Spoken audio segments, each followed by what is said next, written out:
Hey everybody, John Turk here. Welcome back to Julia's channel. And if you haven't already done so, please subscribe and hit the button down there. And today's story time is about another one of my Hollywood stories. And this one's different, and the other ones were kind of related to some of the perversity in Hollywood. And this one is all the different ways people are going to try to scam you for money or other things. And it's big out there. And the reason why is I see a lot of people that are desperate and willing to compromise just to get work. Because a lot of people, let's face it, they really want to be rich and famous. And that's a goal of a lot of people. And you shouldn't be doing that to get involved in the film industry. You should really genuinely love acting or love modeling, and that's what you want to do. Because if you don't, the only way you're probably going to get famous is to compromise yourself. And that's no way to live your life. All right, so let's get to the story. So I'm a young actor. I'm in Hollywood. I had already done the Mortal Kombat series, so I had some stuff under my belt. And when I got out there, I just had a friend that was from Chicago, and he had basically kind of like a flop house. Just a bunch of actors lived there.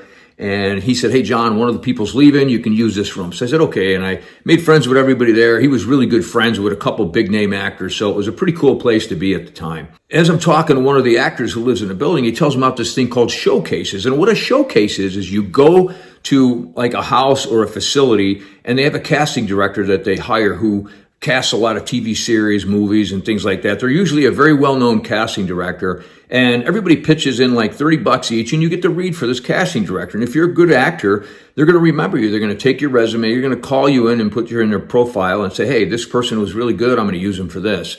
And while I was there, I met a ton of phenomenal actors that you've never heard of. It's amazing how many people are unknown and never have worked and are just just rock stars as far as acting is concerned. So I was able to learn a lot from them, and it just was a really good experience for me. So fast forward, I'm there one day, and the guy that's running it, his name's Steve, and he says, "Hey, John, I got this guy coming. Every now and then they would have agents so people could get agents. So this time he hires an agent. And I'm not going to say any names, but it's a pretty well-known agent." And I said, okay, good. And so I go there, and there's a bunch of us because everybody wants him as their agent. So I do my read. And then if anything happens right away, Steve would usually call us the next day. And I do my read and I leave. And then the next day, Steve calls me and says, "Hey, man, so-and-so really liked you a lot. He's interested in representing you." And I said, "Oh, wow, that's awesome." And I said, "Anybody else?" And he named like 3 other actors that were in there, and they were all really good actors. So I felt pretty honored. They were all good actors. I have seen what they've done. So I felt, wow, this is pretty cool. I'm included in that group. So I went and met him. He owned an agency with another guy. The other guy did the advertising or the, let's just say, commercial work. And this guy did the theatrical work. Theatrical, when you're in LA, is basically TV and film. So this guy would represent me in TV and film, and his partner would represent me in commercials. So I sat down with him, and he starts looking at my resume and my pictures, and he says, "You have a really good look. You're a really good actor." He says, "I can get you a ton of work." He says, "But I have to have different pictures of you." And I said, "Well, what do you mean?" And he says, "I need different looks." He said, "You've been a cop. I need a cop look. I need a bad guy look. I need a mob look. I need, a dad look." And he started naming all these different looks. And for the minute, I just sat there, and when he got finished, I said, "I thought we were just going off a headshot. That's what we usually use." He says, "No, you have to." These casting directors, he tells me, really, when they look at you, you want them to see you as the role while they're looking at you. Not only that you're a good actor, but hey, I can see you in the role. And I thought, you know what, that makes sense. And so he said, "I'm going to set it up. All the 3 other people that, I'm interested in, I'm also going to include them. We're going to set up a photo shoot. I want you to bring all your different looks, and we're going to do a photo shoot. And then we'll, get them touched up, and then we'll reproduce them, and we'll get rolling." And he said, "I need to start out with about 8 different looks. I need about 30 photos of each look, and then we'll get you rolling right away." I said, okay. So I go to this photo shoot. I shoot all these photos, and I then get them retouched, and then I get them all reproduced. I end up spending probably close to $1,500. Now, it's a lot of money back in the 90s. And I thought, you know what? I didn't care, because if this guy gets me work, it's great, So I go into the office, I drop off the photos. There's 8 looks, and I got like 30 of each. So you're talking 240 photos, right? And I know each file of each look had 30 photos in it. So I knew how many were in each one. So a week goes by, I don't get any calls or auditions, Another week goes by, nothing. Another week, after about a month, nothing goes by. So I call him up and I said, hey, I haven't heard from you. What's going on? John, I'm submitting you all the time, he says. And I said, okay. And, I leave it at that. I hang up, and a couple more weeks goes by, nothing. And I call him again. I said, hey man, anything happening? What's going on? Yeah, John, I'm submitting you. We're just not landing any of the big fish. Just sit tight. It's going to be good. And I said, okay. So I sit tight. I call him back again, like 2 more times after waiting like a month. And nothing. He gives me the same story. And so finally, I call him the last time. I said, hey man, I'm just, what is going on? I should be getting some kind of audition at least. He goes, actually, I got one for you. And I go, oh, okay. And he says, I'll send it to you, here's what it is, and blah, blah, blah. And he emails me the information. I get it. And I go to this audition, and it's for a policeman, but they're more of a security guard, right? And there's lines in it and everything. And I get it. I walk into the audition room, and everybody is 300 plus pounds. And I'm very fit. I'm very in shape. And I just kind of look, and they all look somewhat balding and just look very disheveled. And so at the time, I didn't have the character breakdown. I just got the sides. So I'm looking at it, and I'm looking at these people, and everyone's getting called in a room, and I'm thinking, okay, maybe, there's another role that I'm reading for, And so I get in a room, and I sit down, and the casting director looks at me and then looks at the sheet and looks at me, and he goes, I'm sorry, did you see the breakdown? And I said, no, I just got the signs. My agent sent me here. He goes, it's for a 300 plus balding security guard, and you really don't match that. He goes, this is, a day player role. It's very distinct what they want. So I don't know what to tell you. He goes, do you want to do the audition? I mean, you can. I said, you know what? I said, I'll take a pass. I said, I'm sorry I wasted your time. He goes, no worries at all, And I left, and I went back, and I called my agent, and I said, hey man, why did you send me on that audition? I mean, it was ridiculous. I looked nothing like these people. I said, I felt kind of stupid. I felt like I was wasting the casting director's time.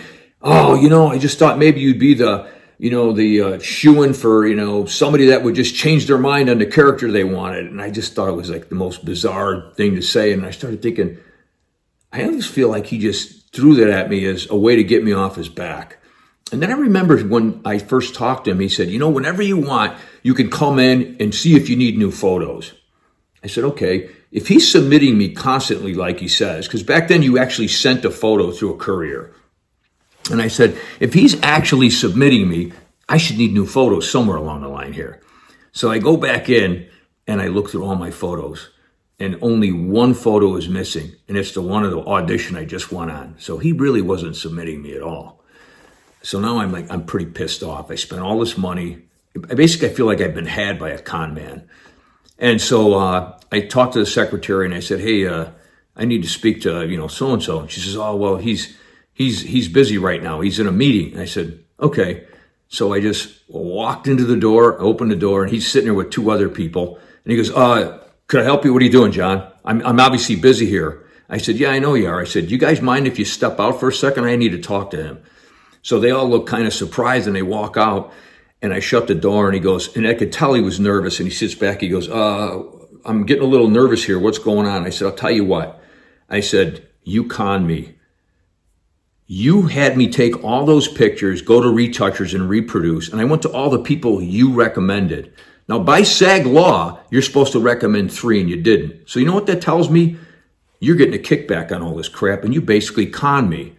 I said, how much are you getting? $400 from each person? And now you times that by 5 people you sent over there and you shot all those pictures with. You're getting a kickback from the photographer. I said, all at my dime. I said, here's what we're going to do. I spent $1,500 on these pictures. You're going to give me all $1,500 back in 3 days. And he says, I can't get you wait a minute. What do you mean? I can't get you $1,500 in 3 days. I just don't have that money laying around. I'm thinking $1,500 probably to this guy's nothing. I said, 3 days. $1,500. And he said, what happens in 3 days if I don't have it? And I just leaned over the counter and I said, wait 3 days and see what happens. And I just stepped back slowly and stared at him, and I walked out the door. And I got about maybe 5 minutes down the road, and he calls me. Actually, no, his secretary called me and she said, Michael wanted me to know that he will have your money for you tomorrow. So the next day I went in there, he wasn't there, and his partner meets with me. And his partner says to me, John, could you come in my office? And I go in there and he hands me an envelope with $1,500. And he says, you know what? Please don't tell SAG. I will lose my license. What he did was wrong, and I'm so sorry. I will still represent you. I just wish this would have never happened, and I'm probably going to be breaking apart from him and going on my own. And I said, don't worry about it. And, I said, you've been very good to me, and I appreciate it. And I said, here's the problem I have, is he'd scammed 5 other people. And he says, yeah, I know. And I said, okay. I said, I think they need to get some of their money back. And I called, after I left, I called these other people and I told them what happened and what I did. And I gave them all their money back. They were ecstatic because the same thing that happened to me happened to them. They weren't getting calls. They weren't going on any auditions. And they all got their money back. So the bottom line in this whole story is whether it's going to be through sex or some other means, this is a corrupt industry. And as I've stated before, there are good people, but there's a lot of corrupt people. And they're going to try to get whatever they can from you because a lot of people are desperate and they want work. They want to be famous, or they want to be rich. They want to get to being known as a celebrity. They want to know celebrities, and they're willing to compromise. They're willing to do whatever it takes.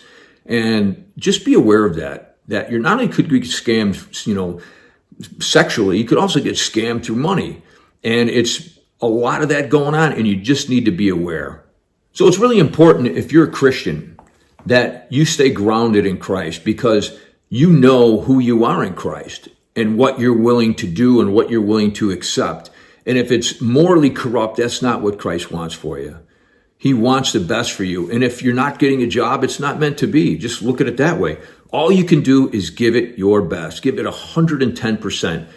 I've been trying to break through in this profession for years, and I've made a stand in my marriage where I told my wife that I wouldn't do sex scenes, I wouldn't do anything that blasphemes God, and I just noticed that a lot of work. I even had an agent actually drop me because of it. She said, I'm sorry, I'm probably not going to be able to get you any work, especially because of my look. A lot of times they're going to see me for, sex-related partner roles, and it's just not what I'm willing to do. So how many mob guys or military guys are there out there to do? I've already done a ton of them. So just know that going into it, that you may lose a lot of work. But, if it's meant to be, God will get you work. And now that the Christian film industry is starting to boom more, I'm hoping to get some work there. So, hey, maybe you guys can contact The Chosen and get me in The Chosen. So I could see myself as a Roman guard maybe. All right, thanks for stopping in, everybody, and we'll see you soon.